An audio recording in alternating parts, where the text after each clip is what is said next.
দাঁড়ানোর পর সেজদায় যাবা, দুই সেজদার মাঝখানে আবার সোজা হয়ে বসবা। অনেক মুসল্লি ইমামের পিছনে দুই সেজদার মাঝখানে এইভাবে বাঁকা হয়ে বসে থাকে, তার দুই সেজদা মিলে সেজদা হয় একটা। কয়টা? এখন বলেন তো আপনারা এক রাকাতে সেজদা কয়টা? কয়টা? তো হে কি করে? দুই এমনি কিন্তু সুস্থ, এমনি সুস্থ আছে। নামাজের সময় দুই সেজদার মাঝখানে আল্লাহু আকবার, এ আল্লাহু আকবার। এ ভাই, অনেক মুরব্বীরা এই কাজগুলো করেন না, নামাজ হবে না।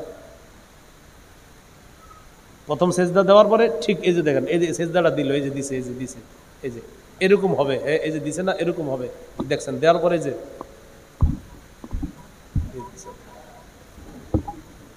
এইটা সেজদা হলো না। রুকু সেজদা তাড়াহুড়া করা যাবে না। এক রাকাত নামাজ আল্লাহ নবী দেখায়া দিলেন, দেখানোর পর বললেন এইভাবে সারা জীবন নামাজ পড়বা, তাহলে এটা নামাজ হয়ে আল্লাহর কাছে যাবে। অন্যথায় তুমি যে নামাজ পড়লা এটা নামাজ হবে না।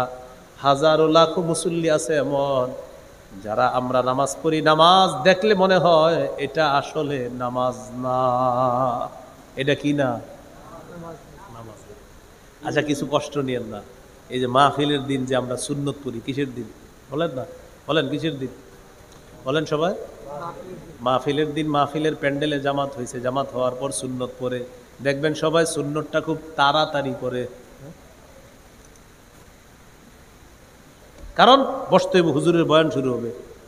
কবে ঠিক হবে বলেন? আমরা কবে ঠিক হব? মাহফিলের দিনের যে সুন্নতটা দেখবেন কি পরিমাণ স্পিডে সবাই পড়ে, কারণ সুন্নত পড়া তাড়াতাড়ি মাঠে বইতে হবো না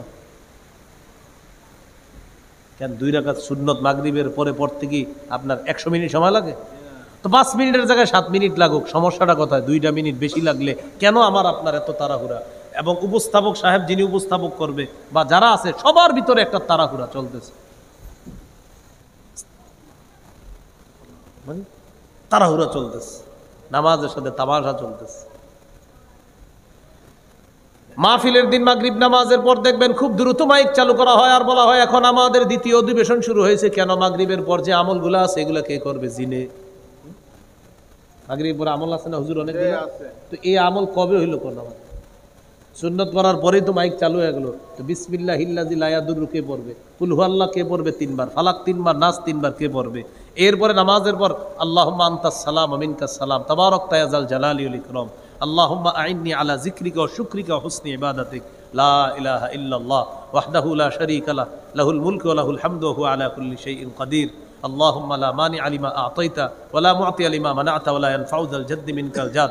আয়াতুল কুরসি এটা পড়বেটা কে মাহফিলের দিন বলেন? জিনে। নাকি মাহফিলের দিন আমগো আমল নামা সব অন্য কিছু? আপনারা কিন্তু কষ্ট নিয়েন না, কারণ এই কাজ তো আপনারা করেন না। আমি বলতেছি পৃথিবীর অনেকে করে, কিন্তু আপনারা না, কষ্ট নিয়েন না। মাহফিলের দিন আমলটা কে করবে?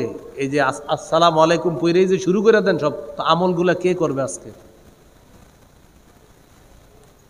তো রুকু সেজদা তাড়াহুড়া না করা, এটাও নামাজ কায়েম করা। আল্লাহ কথাগুলা মনে রাখার তৌফিক দান করেন।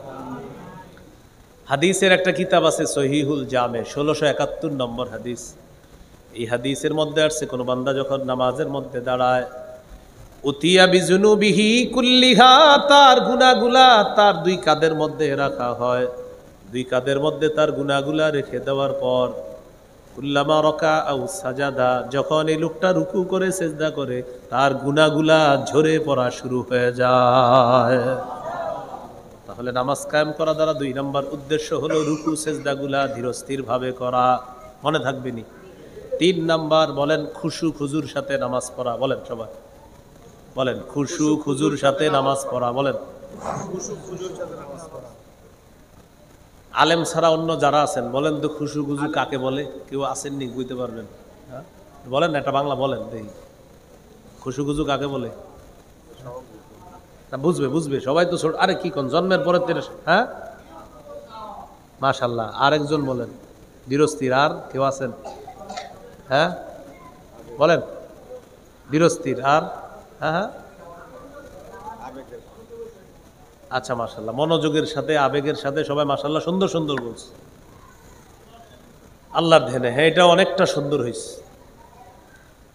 আজকে থেকে সারা জীবন শিখে রাখবেন। ওই যে ছোটবেলা থেকে শিখছি খুশু খুজুর সাথে নামাজ। খুশু খুজুর সাথে নামাজটা কি? আল্লাহু আকবার, একজন নামাজ পড়তেছে আর আইসা বললাম হুজুরে যেই খুশু খুজুর সাথে নামাজ পড়ে, আইসা বললাম, বলেন খুশু এর সম্পর্ক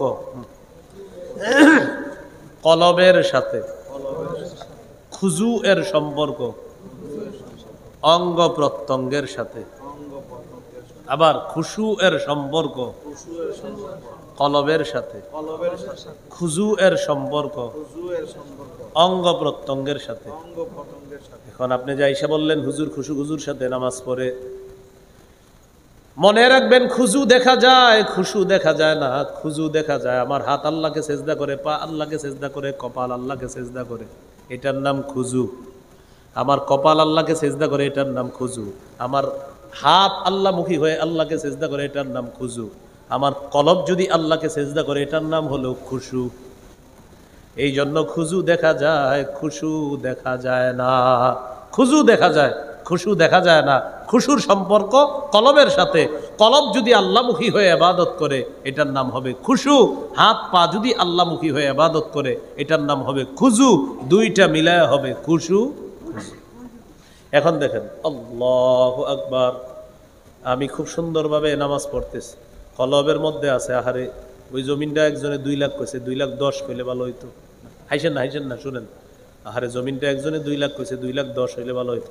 তাহলে আমার খুজু আছে, ইমাম রুকু করে আমিও রুকু করি, ইমাম সেজদা করে আমিও সেজদা করি, ইমাম সালাম ফিরায় আমিও সালাম ফিরাই, ইমাম আল্লাহু আকবার বলে আমিও আল্লাহু আকবার বলি, ইমাম সামি আল্লাহ বলে আমি রব্বানা লাকাল হামদ বলি। ইমাম যা যা করে আমি সব করতেছি, আমার খুজু আছে, খুজু আছে। কিন্তু আমার কলবের মধ্যে আছে, জমিনটা যদি 2 লাখ না বেচা 2 লাখ 20 বেচতে পারতাম, মনের মধ্যে এটা আছে, তাহলে নামাজে খুজু হলো কিন্তু খুশু হলো না। খুশু হয়, মনে থাকবে নি? তাহলে এখন থেকে মনে রাখবেন, নামাজে দাঁড়ানোর পর আপনার কলবের মধ্যে যদি আছে 4টা দোকান, 3টার হিসাব শেষ হইলো, আর একটা বাকি আছে, খুশু হবে না। খুজু হতে পারে কিন্তু খুশু হবে না। খুশু হওয়ার জন্য শর্ত হলো আপনার কলব আল্লাহমুখী হওয়া, কলব আল্লাহমুখী হওয়া। আল্লাহ মনে রাখার তৌফিক দান করে। এই হলো নামাজ কায়েম দ্বারা 3 নম্বর উদ্দেশ্য। নামাজ কায়েম দ্বারা 4 নম্বর উদ্দেশ্য, পরিবারকে নামাজের কথা বলা। কাকে বলেন? পরিবারকে নামাজের কথা বলা। সূরা তাহা 132 নম্বর আয়াত, ওয়া'মুর আহলাকা বিস-সালাতি ওয়াসতাবির আলাইহা। নবী পরিবারকে নামাজের কথা বলেন, আপনিও ধৈর্য সহকারে নামাজের উপর অটল থাকেন। নবী পরিবারকে নামাজের হুকুম করেন, আপনিও ধৈর্য সহকারে নামাজের উপর আপনি অটল থাকেন। 5 নাম্বার, এই রাষ্ট্রীয়ভাবে যেন সব মুসলমান নামাজি হয়ে যায়, এই চেষ্টা করা। এটার দায়িত্ব যদিও রাষ্ট্রপ্রধানের। আমরা কপাল এত খারাপ, যাদেরকেই আসল জায়গায় বসাই এদের মধ্যেই নামাজ রোজা কিচ্ছু নাই। এই জন্য এমন জায়গায় লোকদেরকে বসানো দরকার, যারা নামাজ কায়েম করবে, জাকাত প্রতিষ্ঠিত করবে, সৎ কাজের আদেশ করবে, অসৎ কাজের নিষেধ করবে। এই কাজগুলা যে ব্যক্তি করবে, এমন একজন রাষ্ট্রনায়ক বসাতে হবে। সূরা হজের 41 নম্বর আয়াতে আল্লাহ বলেছেন, রাষ্ট্রনায়ক যে হবে তার কাজ হবে 4টা।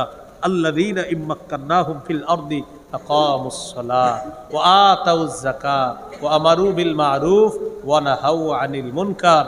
যাদেরকে আমি দুনিয়ার রাষ্ট্র ক্ষমতায় বসাই, তারা নামাজ কায়েম করবে, জাকাতের বিধান চালু করবে, তারা সৎ কাজের আদেশ করবে, অসৎ কাজের নিষেধ করবে। আল্লাহ তাআলা আমাদের সকলকে নামাজ কায়েম দ্বারা যেই উদ্দেশ্যগুলা বললাম, এইগুলা মনে রেখে এইভাবে যেন নামাজ পড়তে পারি, আল্লাহ তৌফিক দান করেন। ভাই, আমার হয়তো আরও মাহফিল আছে এইদিকে অনেক জায়গায়, আপনারা আল্লাহর হস্তে মাইক এত পরিমাণ লাগায়েন না। দেখেন আজকে বয়ান করছি না, পুরাটা বয়ান কিন্তু আমার কানে সমস্যা হয়েছে কি জানেন? ঢাকায় গিয়ে আমি কানে অলিভ অয়েল তেল দিতে হবে, একটু পরে কান ভন শুরু করবে। আমি কিন্তু অনেক বয়ানে বলি নাক কান গলার সমস্যা আমি 5-12 বছর যাব। এই জন্য এই অতিরিক্ত সাউন্ড পলিউশন যেটাকে বলে, শব্দ দূষণ, আমার কিন্তু প্রচুর ক্ষতি করে। এই যে আজকে বক্সটা এদিকে দিয়ে রাখছে, এই যে এরকম দিয়ে রাখছে না আপনার, এই যে এটা, অথবা ওই যে এদিকে, মানে সামনে থেকে কোনো আওয়াজ আসলে আমার প্রচুর ক্ষতি হয়। সামনে থেকে কোনো আওয়াজ আমার প্রচুর ক্ষতি হয়। পিছন থেকে এই জন্য 2টা মাইক থাকলে আমার ক্ষতি হয় না, কিন্তু আমার কান হয়ে আওয়াজটা আপনাদের কাছে গেলে আমার ক্ষতি হয় না। হয়তো দেখেন আমি ছাড়া অন্য আলোচক যারা আছে, হয়তো তাদের জন্য এটা উপকার আছে। আমি বলছি না তাদের জন্য এটা ঠিক না, তাদের জন্য এটা ঠিক আছে। এই জন্য আপনারা যদি মনিটর রাখেনও, আমার সময় টোটাল মনিটর বন্ধ রাখবেন, ইকু বন্ধ রাখবেন, রিভাব বন্ধ রাখবেন, নর্মাল একটা আওয়াজ দিবেন, যে আওয়াজটা আমিও বুঝি আপনারাও বুঝেন। এখন আমার মনে হয়েছে কি জানেন, আজকে কিছুক্ষণ ঝগড়া করছি, যদিও বয়ানটা বুঝছেন আমি বুঝছি, কিন্তু একটু মনে হয়েছে ঝগড়া করছি। এই জন্য এটা আমার জন্য ক্ষতি হয় ভাই, আল্লাহর হস্তে ক্ষতি হয়। যদি পারেন যে আমার বয়ানের সময় নর্মাল আয়োজন করতে, তো আমারে দাওয়াত দিয়েন। আর যদি এরকম হয়, আল্লাহর হস্তে আমারে দাওয়াত দিয়েন না, আমার ক্ষতি করেন না। আল্লাহ আমাদের সকলকে যে কথাগুলো বললাম শুনলাম আমল করার তৌফিক দান করেন। নামাজ কায়েমের ব্যাপারে যে গুরুত্বপূর্ণ কথাগুলো বলা হয়েছে, এই কথাগুলো সবাই যেন অনুধাবন করে আমরা আমল করতে পারি, আল্লাহ তৌফিক দান করেন। আমিন। আখিরু দাওয়ানা আলহামদুলিল্লাহি রাব্বিল আলামিন।